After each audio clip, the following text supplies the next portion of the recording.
Bom dia a todas, a todos.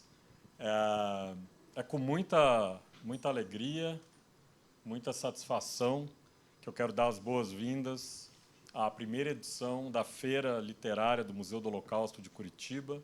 Quero agradecer muito por todos vocês estarem aqui. Hoje nós iniciamos a nossa programação de mesas, de bate-papos, e essa é a mesa Poesia e Tradução. Para mediar esse encontro, nós recebemos o artista, professor, pesquisador Francisco Malma. O Francisco também é coordenador de gestão cultural do Museu do Holocausto de Curitiba. Ele é um dos grandes responsáveis por toda a logística, toda a execução da nossa feira literária. Obrigado, Chico, por toda a dedicação. Para o debate, nós contamos hoje com a presença do amigo, do professor de Língua e Literatura Polonesa, Piotr Kilanowski. Ele é o tradutor da obra O que eu lia para os mortos, do poeta Władysław Szlengel. Uma coisa que eu queria dizer, Piotr, é que eu fico muito feliz, e nada é coincidência, na verdade, e eu acho muito simbólico que a primeira mesa da primeira feira literária do Museu do Holocausto, a gente tem a sua presença aqui. O Piotr está com a gente desde do início do museu, é um grande parceiro. Então, além do simbolismo, eu acho que nada é aleatório. Então, a gente fica muito feliz e vai poder contar nos próximos anos, nas próximas feiras, que na primeira feira o primeiro convidado foi você, Piotr. Obrigado. Obrigado, Carlos, pelo convite e por esse acolhimento generoso. Obrigado. E eu fico feliz. Realmente, a gente está desde 2010, 2011, isso aí. Tocando as coisas já faz tempo. A gente conta também com a presença aqui online da pesquisadora Daniele Naves de Oliveira. Ela é tradutora do livro Coletânea Floral, da poeta Selma Meerbaum.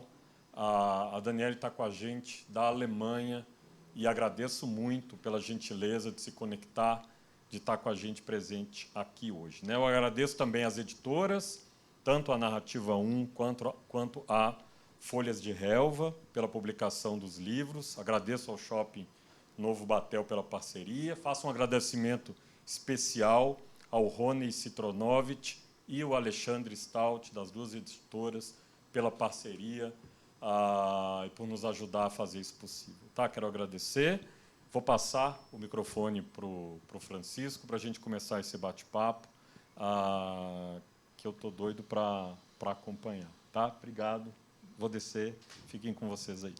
Obrigado, Carlos. Bom dia a todo mundo. Falar mesmo da alegria que é a gente fazer essa feira e abrir as conversas. Dizer algumas questões de organização é o seguinte: Daniele está participando remotamente, a gente vai conversar e depois se abre para o público ao fim. Eu peço a gentileza de que quem for fazer perguntas, considerações, sempre fale ao microfone, porque a gente está registrando as mesas e é fundamental que a voz, também seja registrada.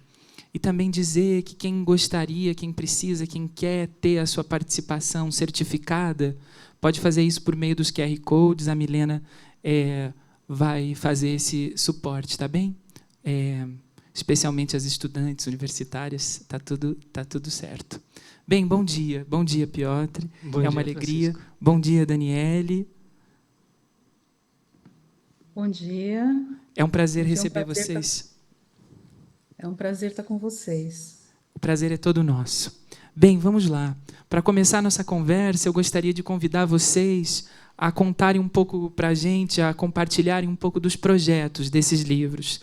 Estamos com os livros aqui, eles também estão à venda na feira. Pedir para que vocês compartilhem conosco como se deu a feitura de Coletânea Floral, no caso de Daniele, e O que eu lia para os mortos, no caso de Piotr.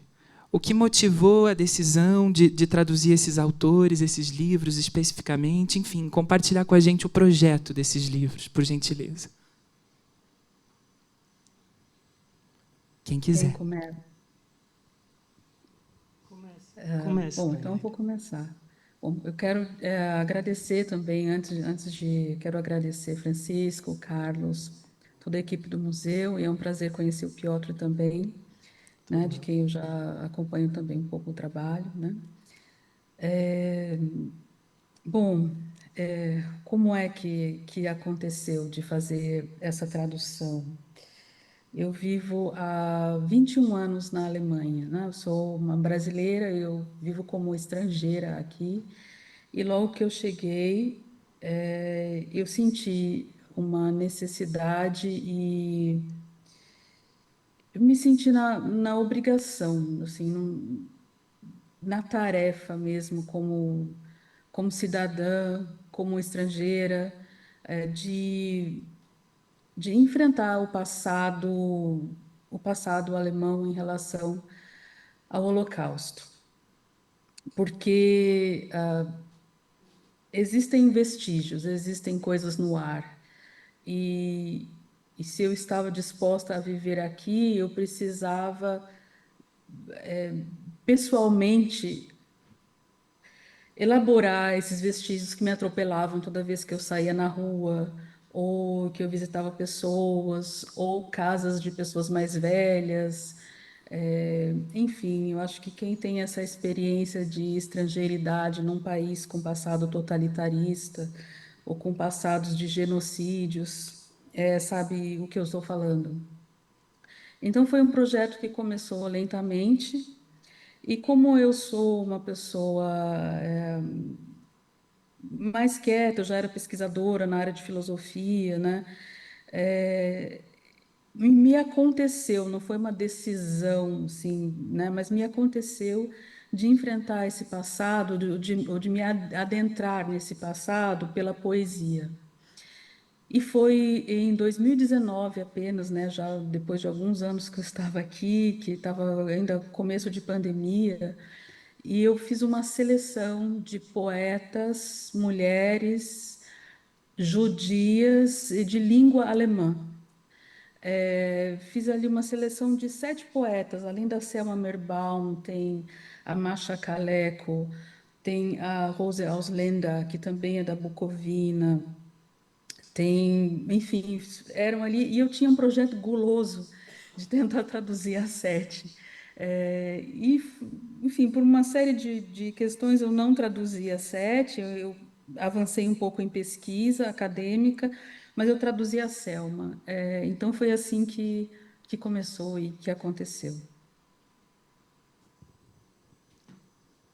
Então, o projeto de traduzir Schlegel, esse livro, na verdade, é como se fosse a segunda etapa, que é a versão aumentada, revista, enfim, melhor de um livro que saiu em 2018, A Janela para o Outro Lado. E, assim, também na condição de estrangeiro, eu acho que é uma boa condição para um tradutor, porque ele está no meio entre duas culturas.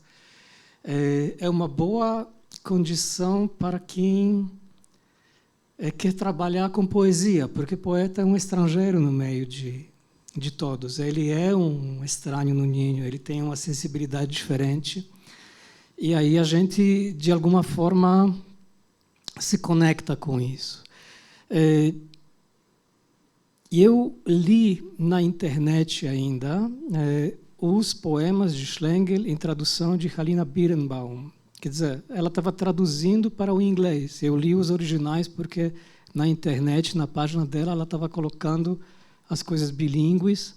Também colocou isso num jornal que publicava os temas judaicos em polonês, Jornal de Canadá, alguns dos poemas. Foi assim que eu soube do Schlegel.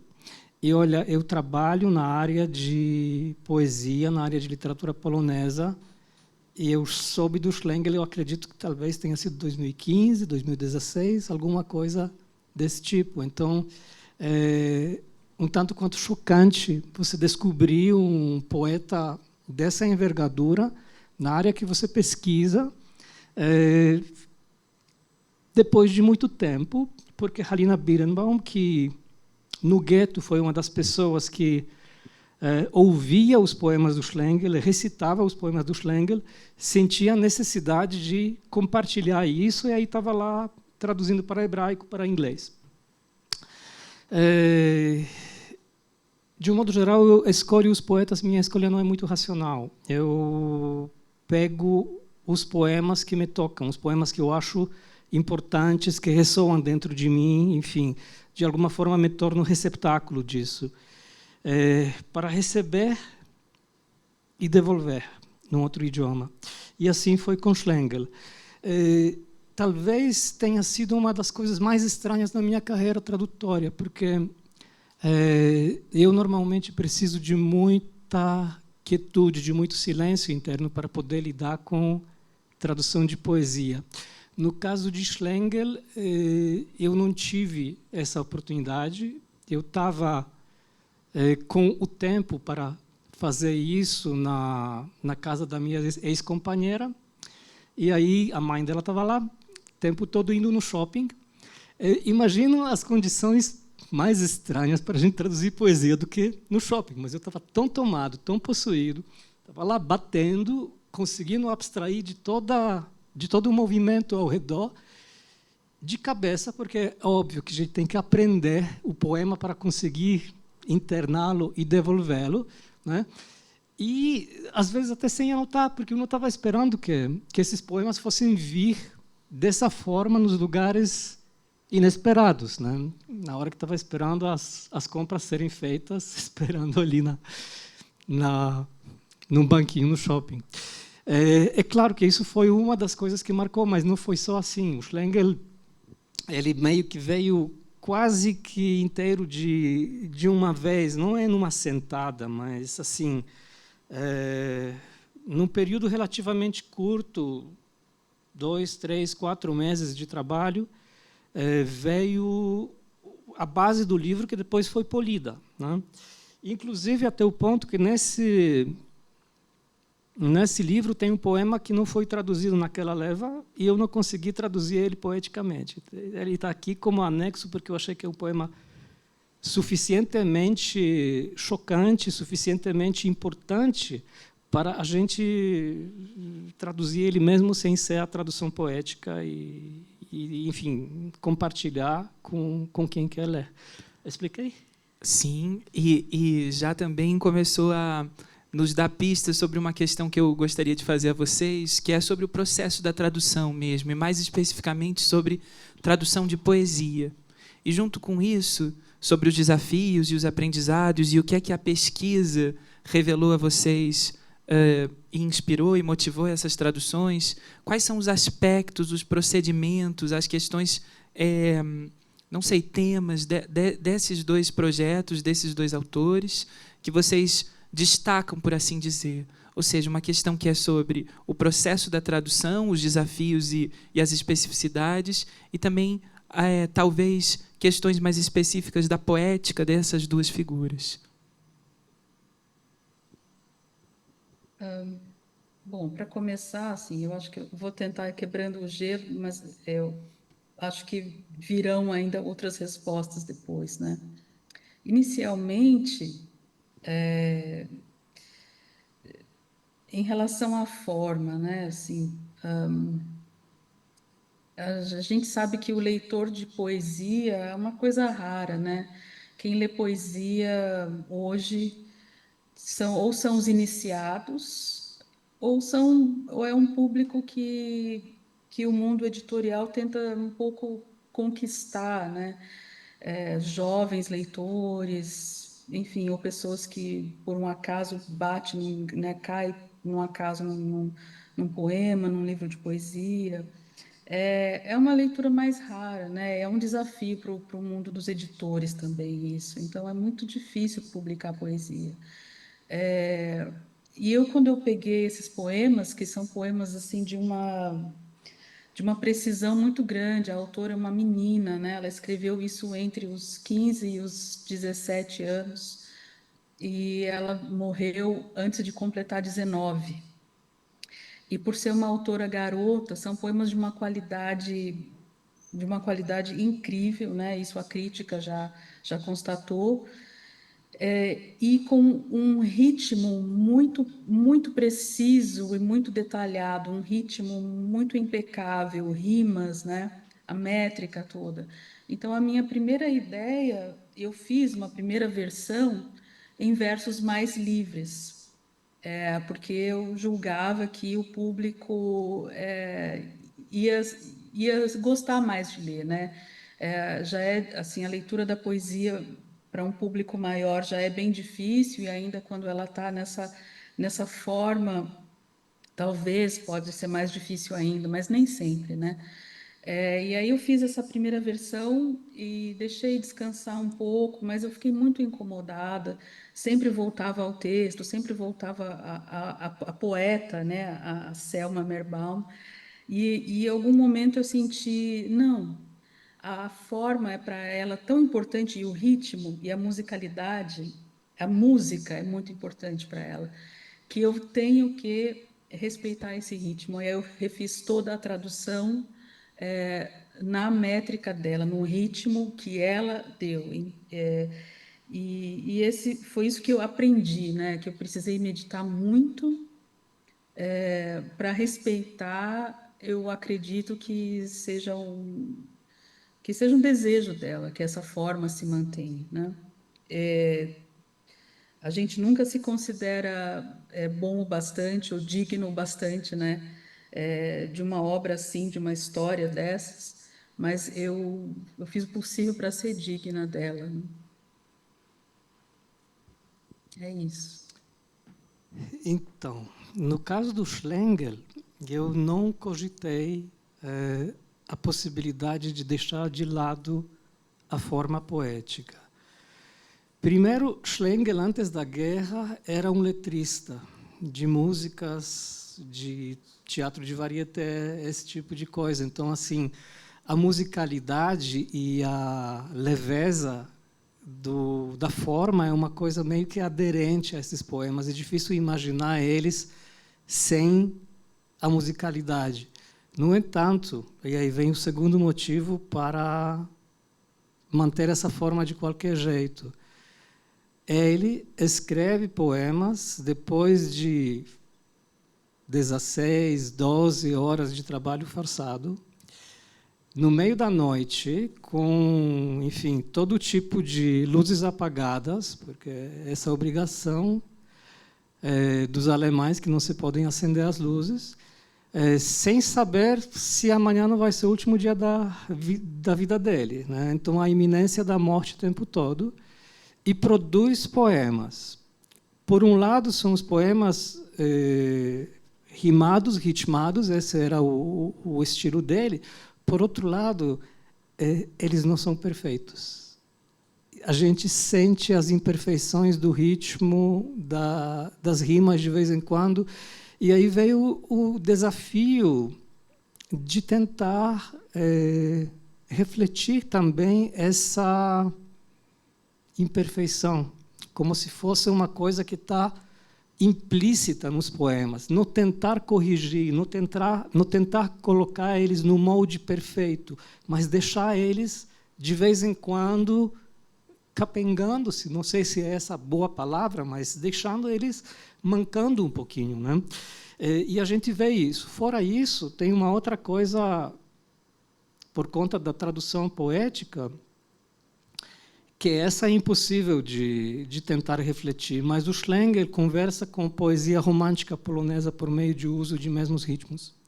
Então, ele usa os ritmos e as alusões sutis a baladas de Mickiewicz, a Słowatzki, e a gente percebe isso na parte formal, mais do que em qualquer outra coisa. Infelizmente, aqui a gente não tem como fazer isso, porque essa parte não está traduzida. Então, esse desafio o tradutor conseguiu escapar, mas, enfim. Francisco tinha uma outra parte da pergunta. Se vocês pudessem versar um pouco sobre os aspectos dessas obras, o que eu quero dizer, sobre os aspectos poéticos, temas ou recorrências. Então, obrigado. No caso do Schlengel, uma coisa que assim, eu falei, de ponto de vista formal a gente tem imperfeições. Não é um poeta grandioso, mas assim, é um mestre de metonímia, ou seja, por meio de um objeto, ele conta a história da vida dos humanos. A gente tem a janela do gueto, que fala de um ser que está separado do mundo, que nem poderia chegar na janela.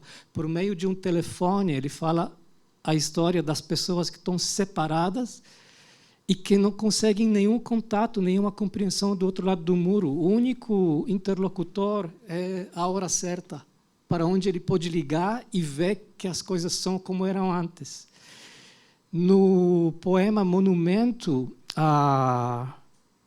o monumento da mãe que foi levada para Treblinka é a panela dela que sobrou no fogão.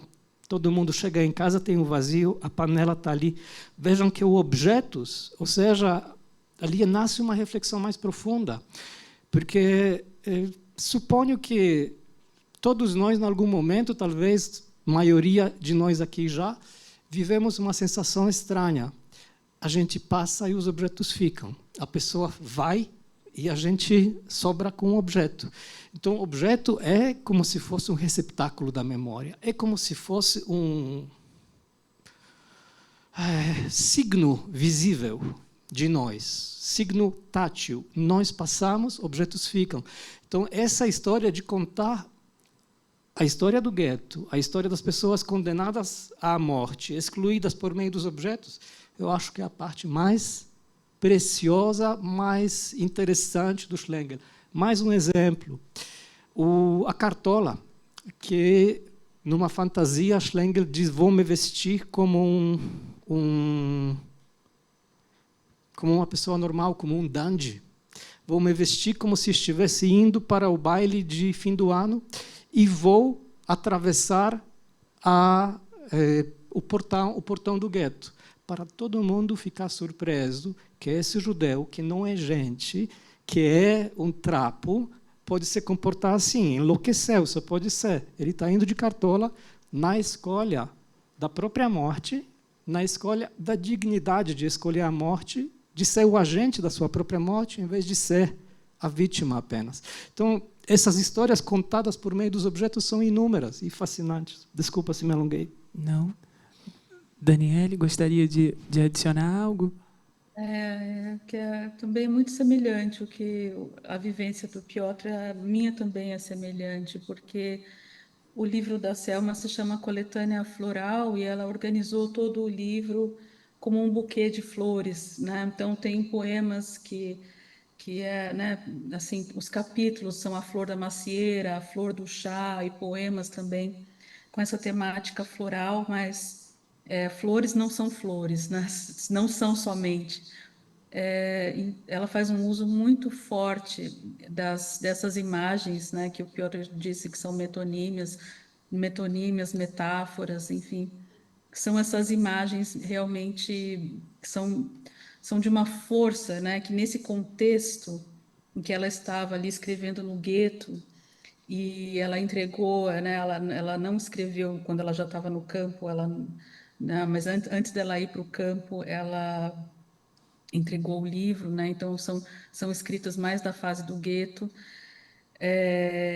e presencia-se uma tensão crescente, né? Então tem imagens alegres de flores que estão dizendo, tem as folhas secas, tem a neve, tem um poema que ela cria uma imagem da última neve e ela compara essa última neve a uma criança que está prestes a morrer. E essa pequena criança, ela consegue sentir que ela vai morrer.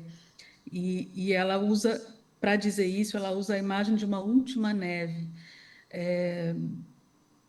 Então, assim, esses poemas que às vezes a crítica julga ingênuos ou, né, apenas bucólicos, porque são temas florais e isso, mas de uma tensão imensa e de imagens criadas né, construídas com muito talento, com muita maestria e nessa tensão. E também é isso, alguns poemas, eles, no caso dela, tem poemas incompletos, tem um capítulo não concluído, que é essa escrita feita na pressa, a escrita feita na fraqueza de saúde, né, no trabalho forçado, né, com a tensão de qualquer coisa ruim podia acontecer a qualquer momento, e ali acontecia uma poesia.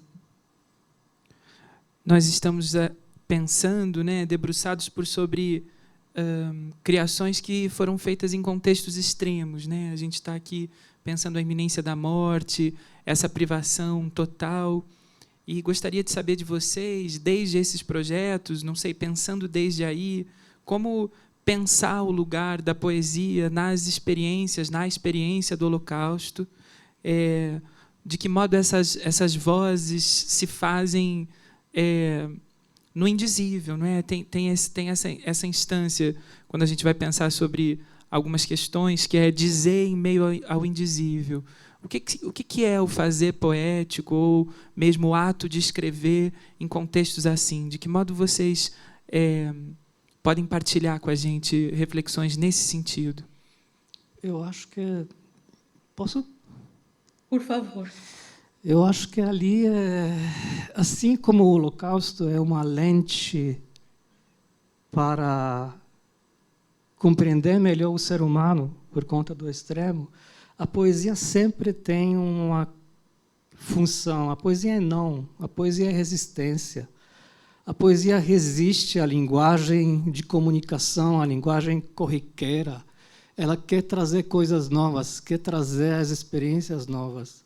A poesia é a linguagem que lida com o indizível desde o início. Imagine, a gente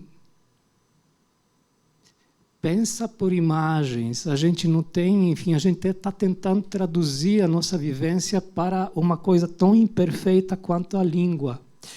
E vocês sabem como que as palavras são a fonte de incompreensão, enfim...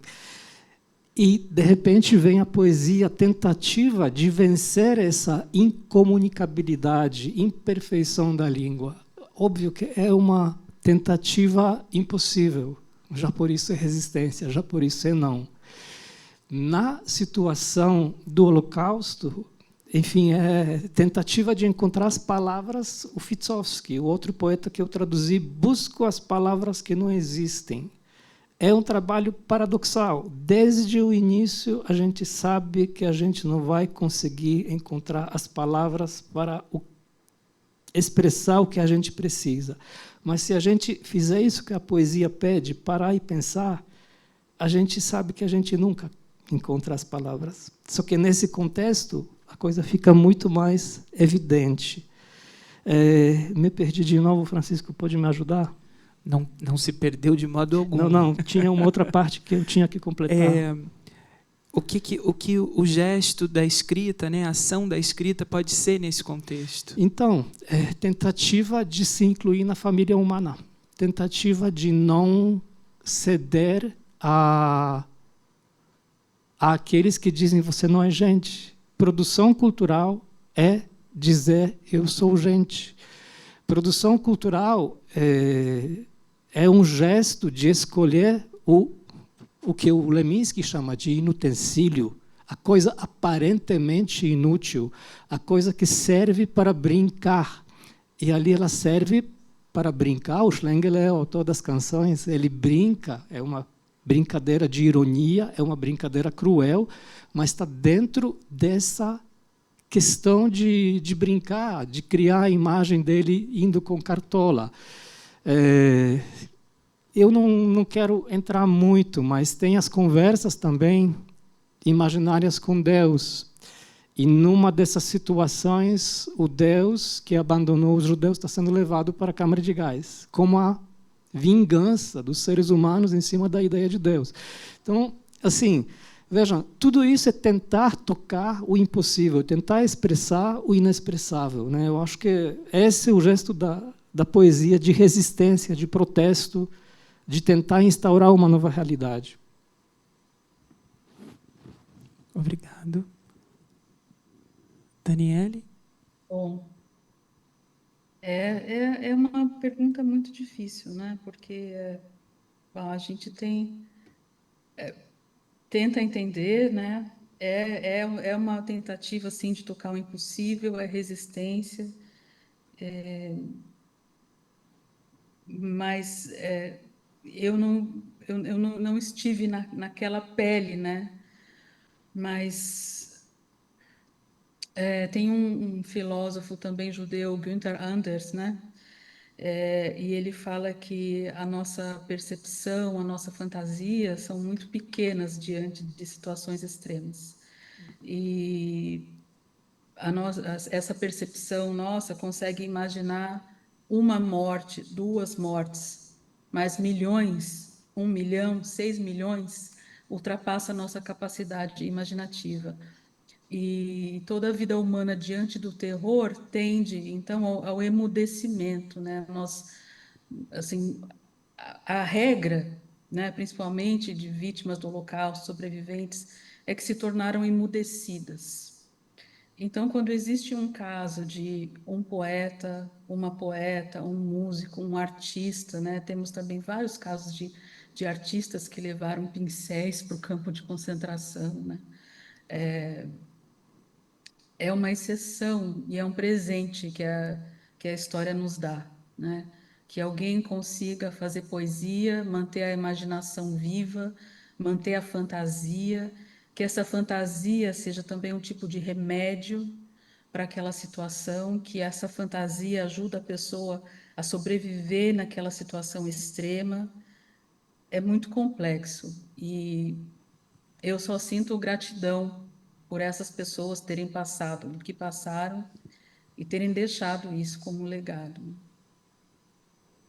Se eu puder complementar aqui, o poeta é a voz de todos. Ele expressa as coisas que todos nós não conseguimos expressar.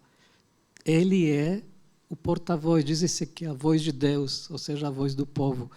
A gente não consegue expressar, de repente aparece uma pessoa que encontra as palavras que se adequam de alguma forma à nossa realidade, que nos expressam, que a gente não conseguia expressar. Eu acho que isso que a Daniela estava falando também. De repente a gente tem uma figura que consegue tentar expressar e as pessoas se encontram nisso. E nesse sentido, pensando essa criação poética, artística, desde essas experiências extremas, no museu, nosso projeto, nossa proposta, encontra muito a ideia de pensar mesmo sobre vida, não é? Nessa instância, pensar quem são essas pessoas, quem são as histórias, se afastar dessa perspectiva numérica, mas pensar da rosto, né? Da corpo, da história. Nesse sentido, o que é que vocês podem partilhar conosco sobre o legado dessas obras, sobre o legado dessa poesia, de que modo no presente, no contemporâneo, a gente acessa essas criações, não é? O que elas fazem nos nossos modos de ler, de pensar, de traduzir, de pensar o trauma, a memória. O que essas vozes nos permitem ainda aprender sobre poesia, sobre vida?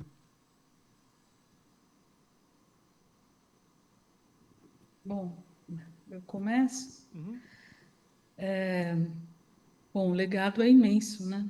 Porque parte dessa consciência do que é o legado, eu acho que nós conseguimos alcançar e, e o legado ele é fértil, então ele vai crescendo de significações também conforme cada público, cada época e vai tocando os leitores né, de formas diferentes em cada época. Eu acredito que já foi dito aqui, né, que a poesia é uma resistência, né, uma resistência aos momentos limites, resistência a tudo que é totalitário.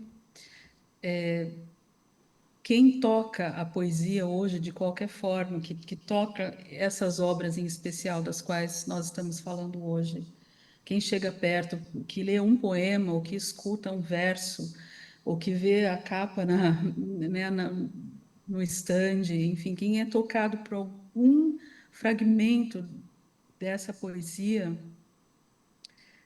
eu acho que é tocado também pela resistência, pela inteligência, é uma faísca de inteligência que chega até nós, né?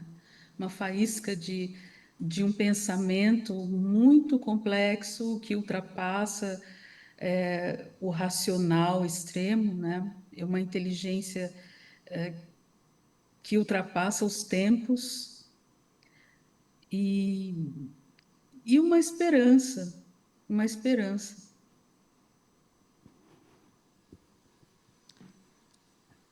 Assim, o legado, o fato de a gente estar aqui 80 anos depois do extermínio acontecer e a gente percebendo que meio que a vacina que o Holocausto, o extermínio foi, está começando a vencer, né? A gente está observando em tudo quanto é canto a necessidade de ir relembrando as coisas cruéis, mas as coisas reais sobre o ser humano que o Holocausto ensinou.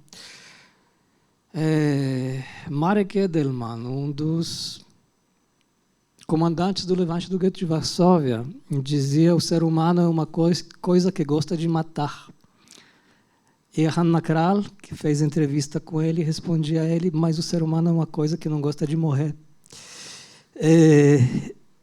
Vejam, frases pesadas, mas de alguma forma esse peso, essa visão sobre a vivência de que nós somos uma coisa cruel e uma coisa que também quer resistir de qualquer forma, é o ensinamento, é o legado. Se a gente conseguir entender que eu sou uma pessoa má, mas eu não preciso ser uma pessoa má.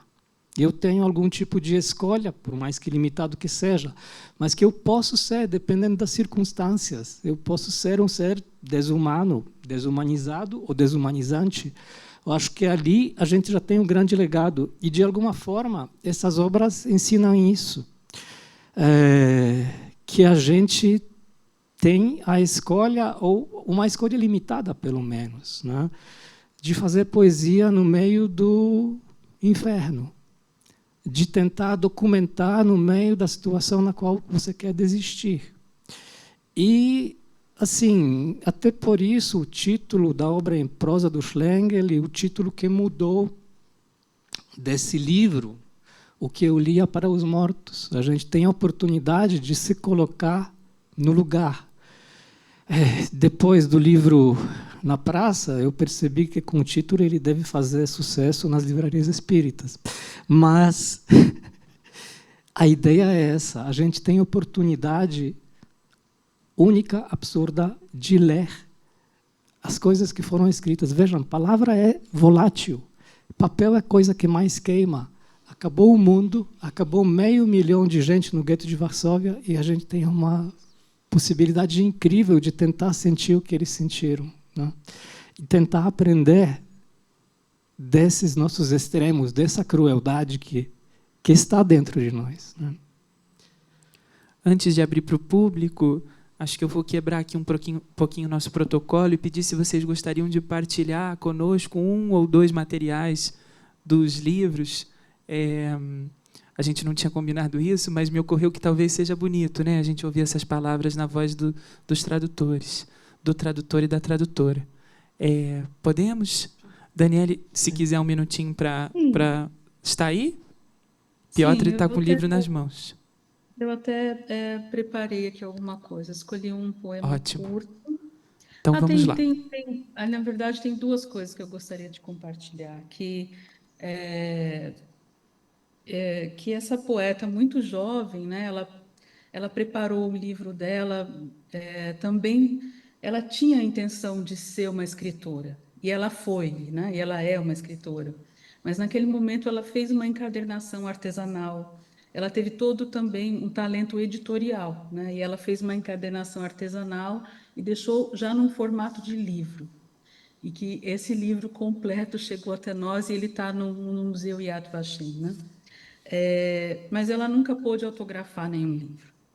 E quando teve o lançamento da minha tradução, né, eu fui em São Paulo, lancei em alguns lugares, e aí eu digitalizei a caligrafia dela de uma carta em que ela endereçou a uma pessoa, e no fim da carta ela assinava tudo de bom, Selma, né? E eu fiz um carimbo com a caligrafia dela. Que lindo. E aí eu carimbei o livro e como se fosse o autógrafo dela no livro, né? Então, eu achei importante ela ter essa presença, essa vida, essa sobrevida também, autografando o próprio livro e chegando ao público brasileiro, né? Então, eu vou ler aqui para vocês um poema curto que se chama Folha Morta, né? Todos os temas dela são naturais, vegetais, florais, né? Até hoje, assim, no campo da filosofia, da sociologia, tem uma coisa que se chama pensamento vegetal, né? Tá também muito afim com essa situação. E é nesse poema que ela faz a imagem da criança, né? E da última neve. Então, se chama Folha Morta. Na página desbotada, uma folha seca descansa, frágil, sem esperança, feito lágrima a fitar um nada. Da haste, a sutil envergadura leva a imaginar sua figura, envolta em fino cobertor. Lembra a canção em modo menor, pois do outono é antiga parente, como a criança que triste pressente, tão cheia de doçura e contida a dor, que a enfermidade a abaterá em breve. Também assim é a última neve. Obrigado. Então, vamos ver se vão ser 2 ou vai ser 1, mas eu queria ler primeiro o telefone. O Schlengel está no gueto, está tentando ligar para o outro lado da vida, para o outro lado do muro, para o seu passado, no qual tudo estava normal. Telefone.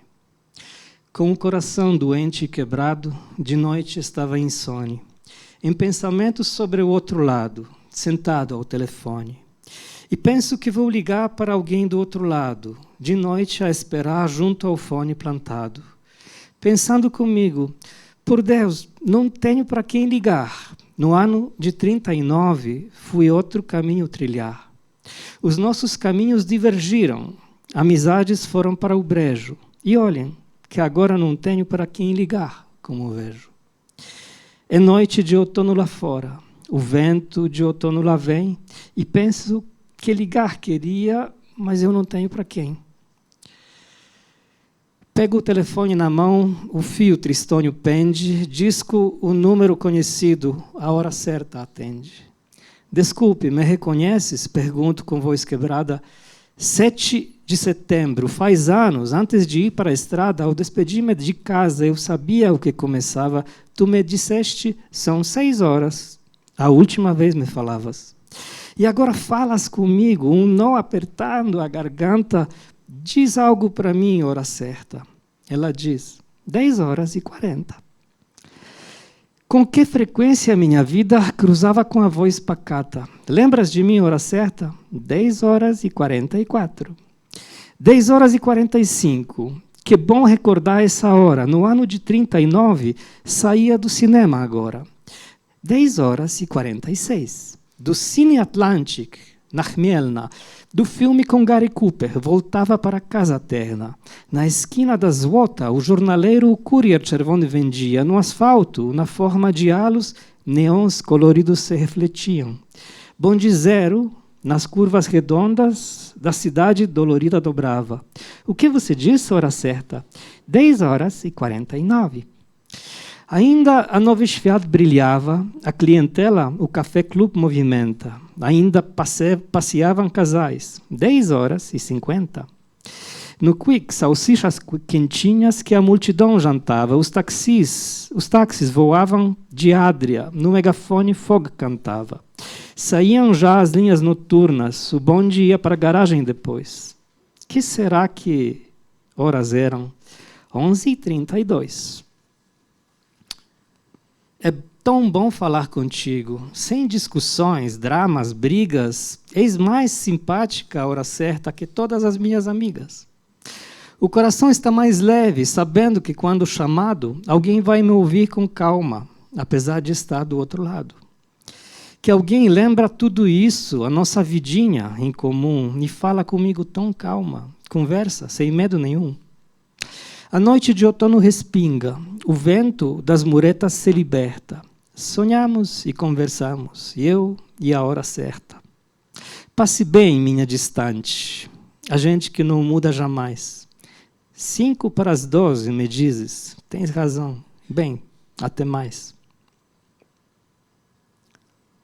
Querem mais um ou não? Sim.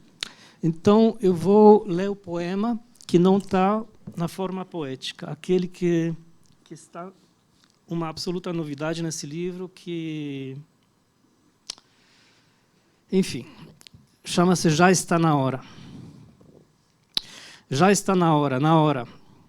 Por muito tempo nos amedrontavas com o dia do acerto das contas. Estamos fartos de rezas e penitências. Hoje ficarás diante do nosso tribunal e humildemente esperarás a sentença. Atiraremos no teu coração uma pedra enorme, uma acusação blasfema, terrível, sangrenta, com a ponta do machado, com os gumes dos sabres, avançará nos céus como a torre de Babel. E tu, lá em cima, o grande condenado, lá no silêncio terrível entre as estrelas, tu ouvirás cada palavra nossa, como te acusa a nação eleita. Não há pagamento, não há pagamento. O fato de que outrora, nos tempos idos, nos tiraste do Egito e conduziste à nossa terra, não mudará nada, não mudará nada. Agora não te perdoaremos que nos entregastes nas mãos dos carrascos, que durante milênios a ti fomos fiéis como filhos. Com teu nome cada um de nós agonizava nos circos dos Césares, no circo do Nero, nas cruzes dos romanos, na fogueira da Espanha, esmurrados, xingados e maltratados. E tu nos entregaste nas mãos dos cossacos, que rasgavam em pedaços sua santa lei. Pelos suplícios do gueto, pelos espectros dos cadafalsos, nós humilhados, nós torturados, pela morte entreblinca, curvados debaixo dos açoites, te pagaremos, agora não escaparás do seu fim.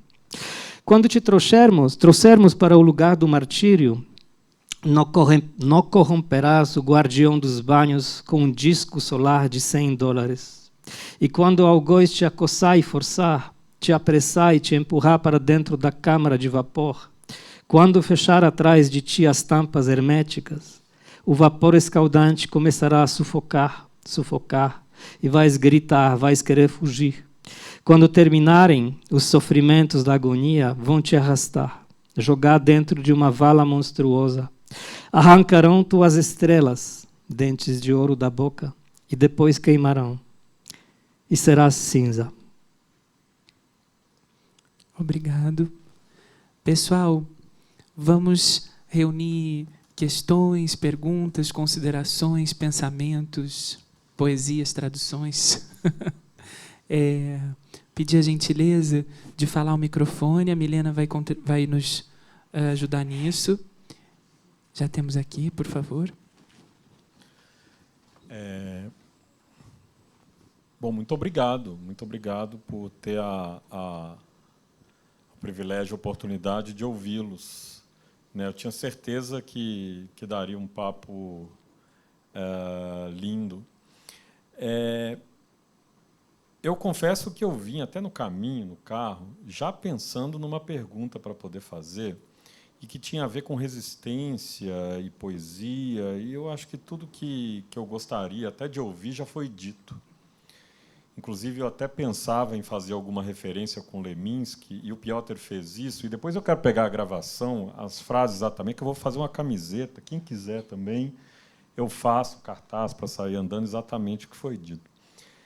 Então, eu vou fazer outra pergunta, na verdade. Quando eu conheci a obra do Schlengel, a referência que eu tinha, Piotr, de poesia no gueto de Varsóvia era Katznelson. Itzhak Katznelson, que escrevia de uma forma métrica perfeita. E foi muito interessante, que eu me lembro de ler um artigo seu na Pernambuco, na revista Pernambuco, Suplemento Pernambuco. Suplemento Pernambuco. E eu lembro de ter essa conexão ali. Então, a pergunta que eu queria te fazer, Piotr, se pudesse falar um pouquinho para a gente como foi feita essa relação no artigo da Pernambuco, um pouco até de contexto, como essas poesias de Schlengel circulavam no gueto e que tipo de contraposição a gente pode fazer com Katznelson, que escrevia em Yiddish, não escrevia em polonês. Como é que a gente pode, não é uma questão de comparar, mas de contextualizar a circulação disso dentro do gueto? E uma pergunta um pouco parecida para a Daniele, que tem a ver com essa particularidade do Schlengel e a particularidade da Selma. Se você, Daniele, tinha na mão, tinha levantado 6, 7 poetisas, por que Selma Merbal e não uma das outras que se tinha levantado? O que tinha na obra da Selma que te fez escolher exatamente ela e não as outras poetisas que tinham se levantado? Então, assim, são duas perguntas que podem parecer diferentes, mas na minha cabeça é uma só. Eu só não consegui verbalizar isso. Obrigado, Carlos.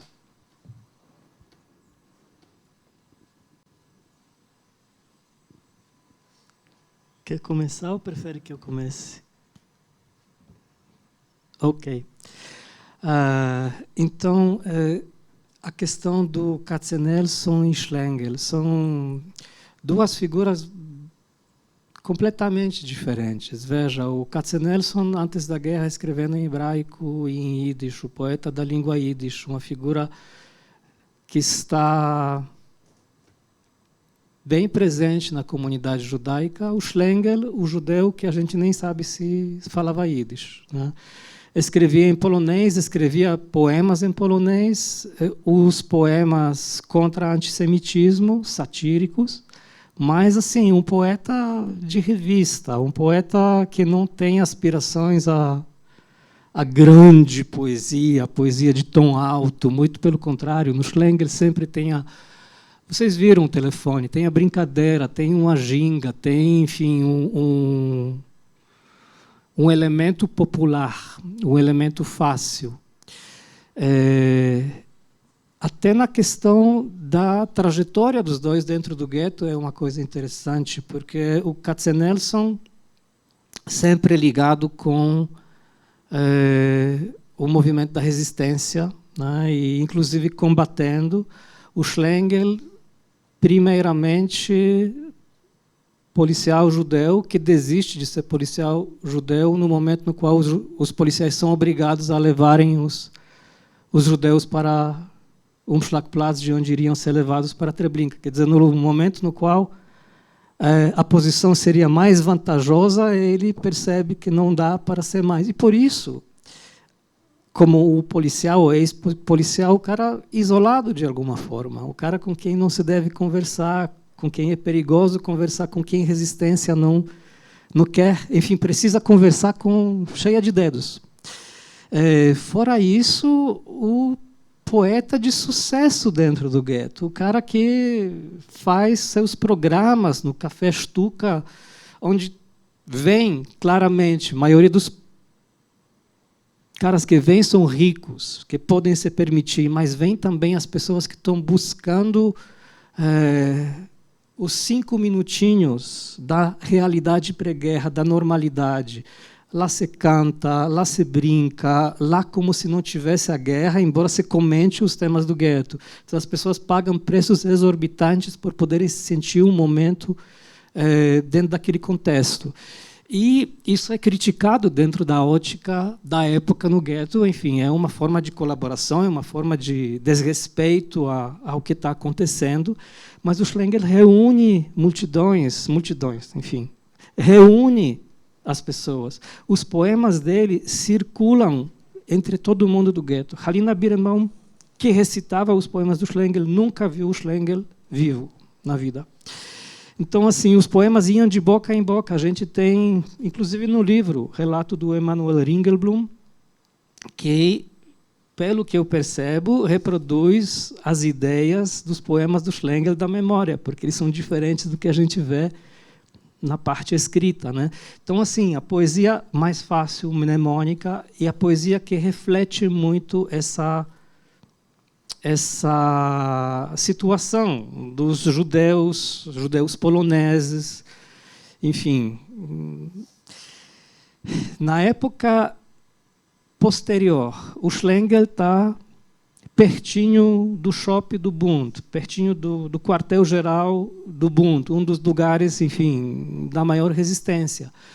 A gente tem os poemas que, sem dúvida, estão escritos no andar de cima do lugar que estava lá preparando o levante, que estava preparando, enfim, todo tipo de resistência. Ele está integrado, de alguma forma está protegido, e o Katzenelson está dentro. Você perguntou sobre poesia. Por que a poesia do Katzenelson não circulava tanto? Justamente, a poesia muito mais exigente, a poesia muito mais com tom muito mais elevado. E o suprassumo da poesia do Katzenelson não acontece no gueto, acontece no campo de Vittel, quando ele já foi levado para um campo de trânsito na França. Ele escreve o canto sobre o povo judaico assassinado. E aí esconde isso numa garrafa, enterra e depois levam ele para Auschwitz, né? E aí alguém que sabe onde que estava desenterra isso. A história dos poemas do Schlengel também é fascinante. Uma parte sobrevive dentro das caixas de arquivo Ringelblum, uma outra parte, nos anos 60, alguém está transformando em lenha uma mesa velha que um dia foi tirada do gueto como um monte de coisas judias. E na hora de lenhar a mesa, abre-se um compartimento secreto e aí sai um livro mecanografiado, enfim, datilografado de poemas de Schlengel. Então, grande parte disso a gente tem aqui. O último poema de Schlengel que foi descoberto, Halina Birenbaum falou no jornal Novine Kurier, que saía em Israel, sobre a edição do Schlengel nos anos 80, isso foi final dos anos 80, e sobre um poema que ela adorava e que conhecia de cabeça, mas não tinha esse poema. E alguém lá em Israel, no meio das coisas, de alguém que veio para Israel depois do Holocausto, descobre esse poema. Então, os caminhos completamente incríveis como que essas palavras chegam para a gente, né? E eu acho que no caso do Katzenelson também, além de dificuldade da forma, vem a questão da língua que foi assassinada, basicamente, né? Então, enfrentar o Yiddish, veja, grande parte do que a gente tem preservado no arquivo Ringelblum foi publicada recentemente, porque até então estava faltando as pessoas que poderiam traduzir de hebraico, de Yiddish, enfim, não tinha esse trabalho. Recentemente, exagero, mas muito mais tarde do que as coisas que estavam em polonês, né? Então, acho que ali tinha várias barreiras. Barreira de forma, barreira de linguagem, barreira de tom elevado, e o Katzenelson foi traduzido para o polonês pelo Jerzy Fitzowski, que dizem que, enfim, é uma tradução melhor que a original, em termos de trabalho poético, né? Acho que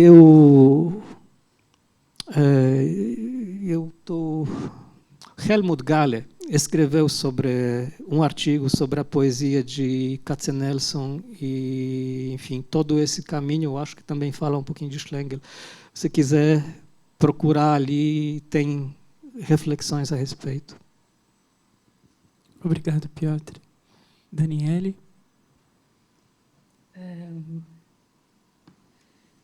Bom, Deixa eu tentar rememorar a pergunta. A poesia da Selma demorou em torno de 40 anos para chegar, né, ao público. E mesmo de ter sobrevivido, já tem toda uma história fantástica, porque ela vem de Chernovitz, né, que é a capital da Bucovina, e que era uma cidade muito, muito rica em cultura. E né, a comunidade judaica de Chernovitz sempre foi também, apesar de todas as perseguições dos séculos todos, é, era um centro cultural muito importante. E a Selma, inclusive, é prima do Paul Celan, né, do poeta que morreu em Paris em 1970. Então, eu já tinha uma curiosidade em relação à cultura da Bucovina, né? Dessa região que naquele tempo era território romeno e hoje é a Ucrânia. E já tinha ali um contato com aquela poesia e me interessava. Mas também não era só isso. Eu acho que o que me pegou foi que, apesar de já ter chegado um momento na Alemanha em que existe um reconhecimento, publicações, traduções também em outras línguas, ela foi traduzida para o italiano, para o inglês, para o francês. É, eu sinto que há uma resistência na recepção dessa obra, né? É aquilo de que as pessoas batem um olho assim superficial e dizem, ah, é um livro sobre florzinha. De algum jeito eu quis me engajar nessa leitura, né? Então, primeiro foi isso, mas acho que esses caminhos também são misteriosos. Eu não sei dizer exatamente por que ela. São caminhos misteriosos. Mas eu fui comovida pela história do livro, porque no momento da deportação, ela dedicou esse livro a um amigo do grupo Hashomer Hatzair, que ela participava, né? Que cogita-se de que era um caso amoroso, né? Que eles tinham um caso amoroso, e esse livro é dedicado a ele. Ela estava na praça da cidade, no momento da deportação, e ela pega o livro e diz para uma amiga alemã, né, que não ia ser deportada, ela diz, por favor, entrega para ele. E esse livro foi entregue para ele, e ele foi para um outro campo, um campo de trabalhos forçados, e ficou ali, eu acho que 2 anos, e ele o tempo todo tentou fugir. E quando ele conseguiu fugir e entrar num navio para ir para Israel, ele conseguiu, né, arquitetar uma fuga na direção de Israel. Ele pegou o livro e entregou de novo para essa amiga e falou: Olha, eu vou fugir, eu não sei o que pode acontecer comigo. Fica com você e guarda e cuida. Aquele círculo de amigos sabia que era uma obra valiosa. É, e essa amiga então pegou o Liza Fickman, né, o nome dele, ele entrou num navio que tinha 300 passageiros. Esse navio naufragou. 11 pessoas sobreviveram e ele não sobreviveu. Se ele tivesse levado o livro com ele, o livro teria sumido também na história. Então é uma história também de coisas improváveis, né? E aí esse livro ficou com essa amiga. E houve um problema que o próprio Paul Celan também enfrentou, que logo após a guerra, né, a Selma já havia morrido, ela morreu em 42, mas logo após a guerra, mesmo os poetas judeus de língua alemã não ousavam publicar, porque o alemão era a língua do inimigo. Era a língua natal deles, a língua na qual eles cresceram em muitas línguas. A Selma, ela era familiar ao Yiddish, ao hebraico, ao romeno, ao russo, enfim, ela cresceu ali numa série de línguas, ela também traduzia poemas, mas a língua materna dela era o alemão, mas não se cogitava publicar na língua do inimigo, então precisou-se um tempo. E foi só nos anos 80, né, que o livro dela foi publicado. E aí houve um segundo momento, que é agora já em 2015, 2017, isso também eu acho que me motivou a trabalhar nesse livro, foi que aqui na Alemanha os jovens têm um interesse por ela. Existem aqui músicos da cultura pop que musicaram poemas dela. Um deles é o Herbert Grönemeyer, né, que ele é muito conhecido, ele musicou um poema dela. E também na música erudita, teve várias iniciativas em relação à música, né, de fazer coisas e exposições. Então, teve um movimento, foi lançada uma biografia muito extensa também, uma biografia muito cuidadosa. Eu acho que, assim, de certo modo, é por isso que eu cheguei, que eu entrei nesse livro, mas eu não sei responder, assim, com... Eu acho que essa é uma parte da resposta, a outra parte eu não sei. Obrigado, Daniele. Poesia, tradução e mistério. Temos mais alguma questão, mais alguma consideração? Só um minutinho, microfone. Aqui, por gentileza. Bom, primeiro eu vou me apresentar, sou Blima, filha de sobreviventes. O tema que vocês apresentaram, poesia e tradução, chegou muito fundo no meu coração. Minha mãe foi poetisa e contista. Minha mãe nasceu na Polônia e, aos 8 anos de idade, ela já escrevia poesia. Então, essa sensação, vocês me transmitiram algo que eu nunca senti, de vestir o artista, o poeta em vocês, de ter, digamos assim, essa sensação de não encontrar a palavra certa na tradução. Minha mãe escrevia em Yiddish. Então, na cidade dela, já havia vários jornais em Yiddish, e, com 8 anos de idade, a professora dela publicou um dos poemas dela no jornal local. O editor ficou tão encantado que resolveu conhecer a moça que escreveu o poema e bateu na porta da casa dela, levando um buquê de flores. Os pais, meio assustados, abriram e mostraram a menina de 8 anos brincando na sala. Minha mãe era bem versátil, ela seguia como a Selma e também como Schlegel. Ela oscilava desses dois lados. Eu tenho centenas de manuscritos dela em Yiddish. Nós conseguimos traduzir um livro de poemas infanto-juvenis, que também é uma área desconhecida. Mas é muito difícil você encontrar uma pessoa que consiga vestir o autor. Então, eu não quero perder esses poemas. Eles estão escritos em letras muito minúsculas, centenas. Eu estou tentando catalogar. Eu entendo Yiddish, mas eu não leio Yiddish. Então, essa é uma dificuldade maior ainda.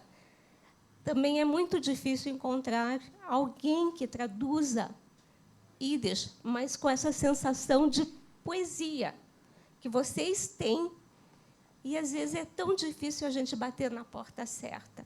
Eu só tenho a agradecer vocês por vocês terem apresentado isso, e, realmente, eu vou levar isso comigo sempre. Muito obrigada. Obrigado, Blima. Que bonito. Alguma consideração, pessoal? Alguém? Alguma pergunta? Algo que queira compartilhar? Nesse caso, lembrar a todo mundo que os livros, esses lindos livros, edições bilíngues, estão disponíveis na feira. A gente também vai ter Piotr assinando os livros, tem um espaço dedicado a isso no primeiro piso. Lembrar também, mais uma vez, quem gostaria de ter sua presença certificada, há QR Code para isso acontecer. Agradecer imensamente Daniele e Piotr. Foi muito bom estar com vocês. Muito obrigado. Obrigado. Lembrar, pessoal, que nós seguimos com as nossas mesas hoje e amanhã, às 3 e às 5 da tarde. Todas elas com convidadas e convidados. Vamos pensar, vamos discutir, vamos conversar sobre memória, sobre questões de saúde mental, de saúde, psique. Vamos falar sobre uma porção de coisas e esperamos vocês aqui com a gente. Obrigado e até já.